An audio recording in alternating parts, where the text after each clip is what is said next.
Hello friends, परत एकदा नवीन व्हिडिओमध्ये तुमचं खूप खूप स्वागत आहे। तर आपण पाठीमागच्या व्हिडिओमध्ये मार्केटबद्दल बोलत होतो। तर सध्या मार्केट साईडवेज असल्यामुळं एंट्री करणं तसं खूप रिस्की आहे आणि माझं सोमवारी किरकोळ प्रॉफिट झाला, मंगळवारी स्टॉप लॉस हिट झाला। त्यामुळे आज पूर्ण वेळ मी मार्केट फक्त वॉच करून काही नवीन शिकण्याचा प्रयत्न चालू आहे।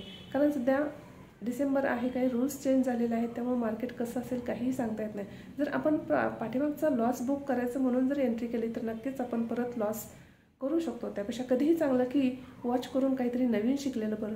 जर आपल्याला वाटलं की मुवमेंट बघून आपली एंट्री सेफ असेल तरच आपण एंट्री करणं गरजेचं आहे।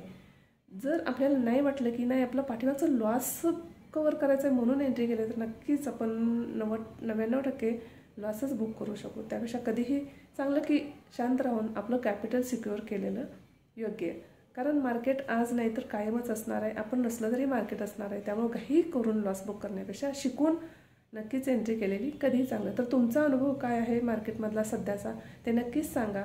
आणि ऑप्शन मी तर नाही करत आहे, इंट्राडे स्टॉकमध्ये मी करते, तुम्ही कशामध्ये करताय तेही सांगा। मार्केट खरंच चांगलं आहे घरी बसून करायला, पण नक्कीच त्याच्या अगोदर 3 वर्ष तरी कमीत कमी शिकलं पाहिजे तरच चांगलं आहे, नाहीतर नक्कीच आपण लॉस करू। त्यापेक्षा अगोदर शिका आणि मग एंट्री करा। तर व्हिडिओ आवडला तर नक्कीच लाईक, शेअर आणि सबस्क्राईब करा। चॅनलवर नवीन असाल तर चॅनलला सबस्क्राईब करा। तोपर्यंत थँक्यू आणि परत भेटूया पुढच्या व्हिडिओमध्ये।